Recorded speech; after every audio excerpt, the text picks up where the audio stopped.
This is Beehive Banter, and you can find replacements. Well, actually, quite easily find replacements.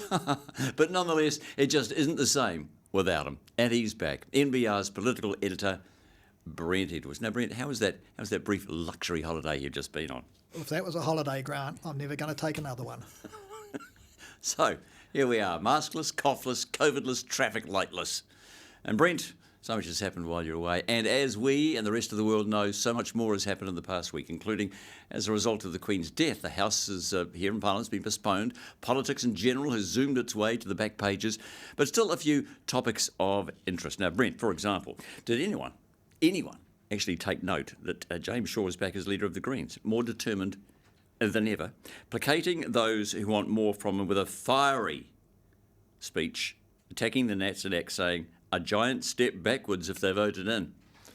Yeah, well, it did almost sneak through over the weekend, given all of the coverage of the Queen's death. But James Shaw, going back several weeks now, when there was that vote to reopen the nomination for his co-leadership position, a number of people saw that as a big challenge to his co-leadership, and that suggestions that he could be rolled.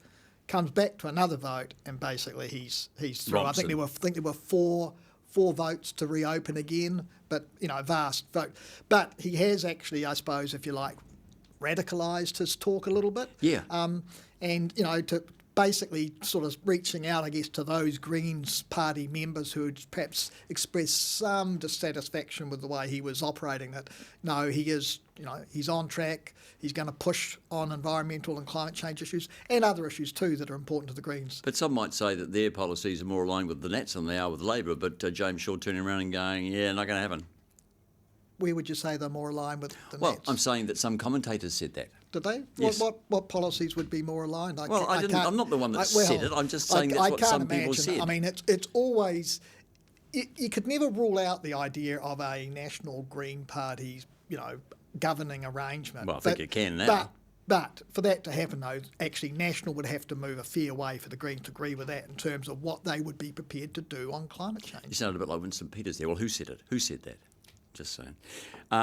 James Shaw might be a bit late because a world report just out says despite a dip in emissions during lockdowns, planet warming emissions have since soared beyond pre-pandemic levels, with preliminary data showing global carbon dioxide emissions in the first half of this year alone were 1.2% higher than during the same period in 2019. We're going the wrong way.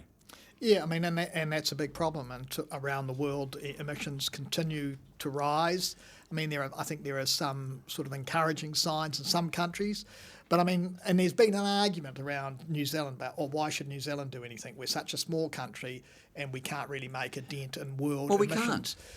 But, but that's... And this lead the way thing, what a load of twaddle. People say that, we set the example. Are you telling me that China and America are going to turn and go, oh, look, New Zealand have set the way, let's follow them? Yeah, but... Because any small gains we make, they take away. Yeah, but at some point, countries are going to have to change. I mean, because at the same time, you're looking at those various climate events, floods, storms, droughts, wildfires. Even in the UK, houses being burnt down by wildfire. I mean, so at some point... I'm not disagreeing with you. Countries are going to have to shift. But they're not. It's not. Well, is it countries or is it business has to shift? Well, because political decisions are not made because of business. Yeah, countries, businesses, everyone's going to have to shift. And a lot of businesses are shifting, actually. I mean, they can see it actually, from a commercial perspective, that it's not going to be profitable in the end to keep on operating this way. Well, it's not going to be profitable if we're not here. Well, that's right. And if their factories or whatever are flooded out because they're in low-lying land. Look what's happening in China now. I mean, there's no water in the rivers to keep the hydro. You look at what's happening in Pakistan. Exactly. Right. Well, the PM is off to the UN via London for the Queen's funeral. And while there, she might note, this is in the UK, the state of the British economy. Now here, high inflation is hurting households. But in the UK and other parts of Europe, rising energy prices are hurting even more. And in the United States, higher than expected inflation caused the stock market to KiwiSaver back to looking a bit sick. Now, I know someone in Europe, for example, whose power bill, and this was just as early as this week, has gone from €300 a month to €1,200 a month for the same amount of power. Do we actually, Brent, need to breathe a sigh of relief that despite what we consider to be huge increases in everything, it could be a lot worse? Well, I don't know about a sigh of relief. I mean, it could be a lot worse, but that doesn't take away, though, from the problems and struggles a lot of households here are facing with high inflation. I mean, obviously in Europe, I think a lot of that energy prices you're referring to are driven by the war in Ukraine Correct. and the Russia oil, gas. But it's coming irrelevant across. what causes it. Yeah.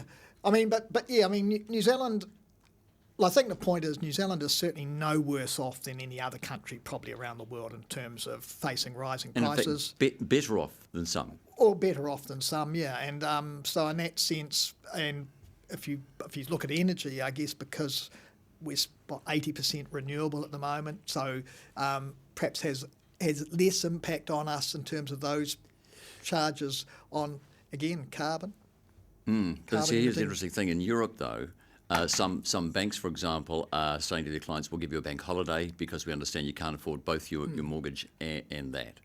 So that's an example. Also, there's talk, and big talk, about the EU taxing these power companies that are making huge profits despite the prices. And they're saying, well, we're going to tax you largely. Yeah. And you could say the same with the banks here, for example, with the banks holiday. All these massive profits. At what point do the governments, and perhaps our government, go and say, okay, you want to keep doing that? That's fine, but you're going to be paying more. Well, and remember, though, the banks also were offering sort of those mortgage holidays during the COVID's slightly different. And that might come again if interest rates continue to go up here, and that puts pressure on people with pretty big mortgages who've recently taken them out. What will the banks do? Will they force those people out, or will they perhaps offer them some respite so that they can stay in the home? Well, you only lose money in a house if you sell it. I mean, if you buy high and then you sell low, you lose money. But if you buy high and don't sell and the value still goes down, you haven't lost it. You've only lost it on paper. As long as you can afford to keep paying the mortgage. Yeah. And that's going to be the big question for The at banks. least a small group of homeowners who've taken out mortgages relatively recently, bought at the peak, big mortgages. Now, house prices are dropping. Interest rates Plummeting is the word you're looking for. Interest rates are going up, so their costs are going up, and whether they'll be able to afford it. That will be a big question for a segment of the mortgage. Not a large group. I think the Reserve Bank still remains pretty confident that most people are going to be fine, but there will be a small group that will be badly affected. Well, let's look at the GDP figures that came out this week. They were at least positive, 1.7. Now, the Reserve Bank were picking 1.8, so admittedly they almost got it right. Most banks were picking under 1 or just above 1. I think one bank got it quite right. But yet, no sign that the Reserve Bank can take the foot off rising interest rates. Now, Adrian Orr, for example, he's just come back from the bolt hole in the US talking to other governors, and like the Federal Reserve, for example. And the reports are he's in a hawkish mood at a time when some commentators are saying we've seen as high as we're going to go, probably. Well, yeah, but the bank has set out a program where where you've got an expectation of further interest rate rises. Yeah, but the banks have taken those into account. But the Reserve Bank will continue doing that. I mean, I think what he's probably come back from in terms of meeting other central bank governors is the fact that international inflationary pressures aren't yet abating. So, and that's going to have a flow on to New Zealand, whether we like it or not. And then there's still some issues around the New Zealand economy that are helping keep prices high. The hope is that inflation has peaked and it will start now to drop. The food figures were out this week. I mean, they're massive. It's not going down. Nothing's going down. I know, and so that's the problem for the bank. And it's how far do they go? Well, are we going to? Let me ask you this: are we going to see 7s and 8s in front of our mortgage? Because you remember earlier this year, I said, "Are we going to see 6s?" And you went, "Oh, I don't think so." And we have got 6s. I'm not sure if I said that or not. I think you did. No, well, I'm not. No, I'm pretty not. I'm not confident going you to did. predict mortgage rates. All I say is that for the last number of years, we've had mortgage rates at historic lows. I mean, way lower than anyone's ever. I mean, so. The lowest mortgage rate I paid on my mortgage was 6.5. Oh, I'm sorry, you're not going to bore me, are you? So, and we remember the days of double-digit interest rates. I remember. I mean, hopefully we'll never go back there, but just where mortgage rates will go at the moment, it's hard to tell. Where's the line for the banks between the need to lend slowing right down because no one's going to buy at that rate because they simply can't afford it, and the banks needing to lend? Yeah, well, that's an interesting question. And, of course, the banks have really profited from this massive increase in house values that we saw. So Yeah. people were borrowing more and more and more to buy these houses, and the banks were happily pouring the money out the door. And now they're going to have to deal with the consequences. Yeah. All right. With all the news recently, many might have missed the review of the electoral system that's just begun, with submissions closing in November. Now, it's looking at the voting age, political donations, whether the MMP thresholds should change. But what's it going to achieve, actually, Brent? Yeah, well, I mean, it's a widespread, comprehensive review of the electoral system, but at the same time as it's just started in terms of its public engagement. Of course, the government is still putting through legislation to change electoral finance laws to bring trader transparency to donations of $5,000 or more. And, there have been questions raised about that. Why didn't you wait for the review? But the review is also looking at the term of Parliament. We know why they didn't wait. Yep. Well, political arguments whether ACT National say the government's trying to screw the scrum in its favour because National and ACT get many more of those And sorts they just of say, donations. no, we're trying to make it right. Yeah. Well, I mean, I guess you can argue about transparency. Should people know who's giving money to which political parties or not? I mean, Well, it that's depends an argument. which party's getting more money than the other. Well, yeah, and generally tends to be National. There you go. Yeah. There's the But, answer. but it is an important review, actually, because what should be the threshold? And it's picking up on a number of the recommendations that the Electoral Commission made in 2012, which the then National Government basically shelved.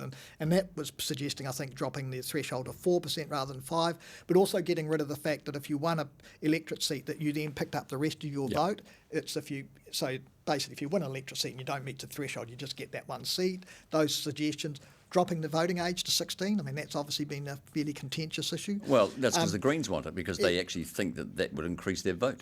Well, you can argue that. I mean, but I just did. But what's wrong? I mean, I guess the question is what is wrong with making voting as easy as possible and as wide as possible? I mean, that's what a democracy is about, isn't it? Not at 16. Not at 16. Not at 17. I mean, people will have that argument. I mean, the age, I'd trust some 16-year-olds to vote more than I would trust some 60-year-olds, not looking in any particular direction. Right, that's a good place to end. Perhaps you should go on holiday more often. When are we going to get back to normal? Is it going to be back after this public holiday? What's normal? Oh, man, you are just... nothing for me to say after all that. I just don't know. It's like you've been taking some pills or something or other. Well, I have actually quite a few. Oh. It's nice to have you back. And we really appreciate you taking the time to either listen or to watch. Thank you so much. See you next time.